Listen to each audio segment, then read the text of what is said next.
Olá novamente, chegamos na nossa terceira aula do módulo As Condições Histórico-Sociais para a Emergência do Serviço Social e agora a gente vai trabalhar com a obra da professora Marilda Vilela Yamamoto e do professor Raul de Carvalho. A questão social nas décadas de 1920 e 1930 e as bases para a implantação do serviço social. Antes de começar, eu queria trocar uma ideia com vocês, passar alguns aspectos mais gerais para fins de entendimento, né, dessa importante obra do serviço social brasileiro. E a gente vai ter uma dimensão ainda maior sobre a sua importância quando for discutir a renovação do serviço social no Brasil. Bem, essa é uma obra, né, Relações Sociais e Serviço Social no Brasil, escrita por dois autores, né, Marilda e o Raul de Carvalho, e que geralmente a gente se remete só à professora Marilda. E isso é curioso, né? Porque quem escreveu a obra foram os dois. Só que a obra, para quem reparar, ela é dividida em dois momentos, né? A parte um e a parte 2. Né? A parte 2 muito mais histórica, que é inclusive de onde deriva a discussão que a gente vai fazer agora, né, sobre a questão social nas décadas de 1920 e 30. Ela foi escrita por Raul de Carvalho e não pela professora Marilda. É evidente que, se tratando de uma obra conjunta, há aspectos ali, né, de certa forma, de concordância entre os autores, né? Mas a escrita em si, e isso é apresentado inclusive na introdução e na apresentação do livro, né, cada autor, né, e autora teve a sua contribuição, né? E geralmente, e aí é até curioso, né, eu coloquei ali o tópico da reparação histórica, porque algumas pessoas fazem, né, esse comentário, que seria uma espécie de reparação histórica, né, do serviço social quando se trata de produções conjuntas entre um homem e uma mulher. Porque geralmente, quando se tem aí uma produção desse tipo, né, conjunta, acaba se sobressaindo o nome do homem. É muito comum isso em várias obras, enfim, né, na sociedade como um todo, né? E nesse caso, não. Nesse caso, a gente lembra muito mais da Marilda, acreditando, inclusive, né, ou melhor, creditando, né, dando os créditos a Marilda a integralidade do livro, o que não é aí o caso. É evidente que a contribuição da Marilda na parte um é fundamental, né, ímpar para o serviço social no Brasil e no mundo como um todo, de certa forma, ainda que a sua, né, difusão tenha muito mais peso no Brasil, né, e relativamente na América Latina. Essa obra, né, ela faz parte de uma trilogia do Centro de Estudo Latino-Americano de Trabalho Social, CELAT. Foram três livros publicados ali no início da década de 80, né, o próprio Relações Sociais e Serviço Social no Brasil, que a gente vai trabalhar agora, e História do Serviço Social na América Latina, do professor Manrique, que inclusive, né, fazia direção do CELATS na época, e um terceiro livro muito pouco difundido no Brasil, que é o Desenvolvimento Capitalista e Trabalho Social no Peru. Né? Infelizmente, esse eu não tenho. Bem, essa é uma obra em que ela tem um pressuposto da questão social, né, e uma certa polêmica. Né? Não a obra como um todo em si, mas essa parte que a gente vai discutir em especial. Que pressuposto é esse? É o pressuposto da questão social como sinônimo de questão operária. Né? E por que isso é uma polêmica? Eu não vou trabalhar essa polêmica aqui porque não se trata da proposta do nosso curso, evidentemente, mas acho que é importante a gente situar que polêmica é essa. Né? Basicamente, a gente estaria, entre aspas, esquecendo ou lateralizando, né, o conflito entre capital e trabalho em outros aspectos, em outras dimensões, né, para além da questão operária. E aí, né, o texto do Ottaviani, saudoso professor Ottaviani, sobre a questão social. Inclusive tem um parágrafo que se debruça sobre isso, onde ele vai tratar, por exemplo, da escravidão e da questão social no período histórico que lhe corresponde ali. Então, queria trazer esse detalhe.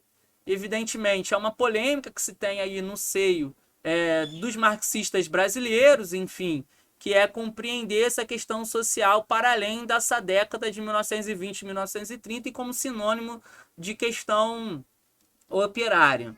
Aqui, nós vamos trabalhar com a pegada que o autor, Raul de Carvalho, né, e que, de certa forma, a professora Marilda está trabalhando, porque é disso que se trata. A gente vai apresentar o texto, né, tal como os autores estão ali trabalhando, né, sem querer aqui inventar nada. Bem, nesse texto tem alguns sujeitos coletivos e algumas instituições envolvidas que vão aparecendo ao longo da discussão. Então a gente percebe aí, né, um protagonismo do Estado, né, em oposição aos movimentos reivindicatórios, né, da classe trabalhadora organizada, né, e aí a classe trabalhadora operária, é importante, né, como a gente acabou de falar, né, dos trabalhadores operários organizados a partir, né, de diferentes movimentos, né, de diferentes formas, mas fundamentalmente organizados. E aí, né, de certa forma, também, né, a igreja, o seu movimento de reação, o empresariado, né, e como ele se comporta nesse sentido, a burguesia cafeeira parece muito pouco lateralizada, né, ou melhor, ela aparece muito pouco, né, ela nem se intromete nessa discussão, para ser bastante honesto, e os trabalhadores de campo são basicamente fora dessa discussão, porque é isso, a gente está falando, né, desse processo de industrialização, né, e das lutas sociais, basicamente aqui nas grandes cidades, fundamentalmente no eixo Rio e São Paulo. É um texto que traz muitas datas, né? Vai falar de 1891, 1911, 1917, 1919, 20, 29, 30, 35, 37, né? E algumas outras datas que agora eu não me recordo de cabeça, né? Enfim, que a gente precisa ter um cuidado quando se trata dessas datas. As datas, elas são importantes porque são alguns marcos, são alguns fatos históricos que ocorrem nela, né, que são alguns processos de institucionalização, a criação de alguma lei, né, e aí a gente está falando aqui das leis sociais ou das legislações trabalhistas, né, e sindicalistas também que emergem nesse período, né, enfim, dessa regulamentação social da força de trabalho, né. Isso é fundamental para fins de concurso, sobretudo que a gente tem essa distinção, essa apreensão, né? E até também para questões didáticas. Mas a gente precisa ter só um cuidado, né? Nesse processo de memorização, lembrar que são processualidade histórica, né? E o que eu quero dizer por processualidade histórica, né?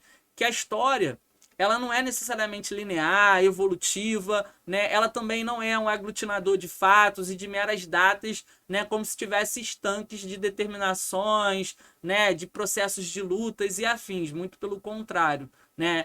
Pode, inclusive, avançar e retroceder, né? Como ocorreu no período, e os autores tratam disso, né? E aí aqui, como a escrita do Raul, ele trata disso, né?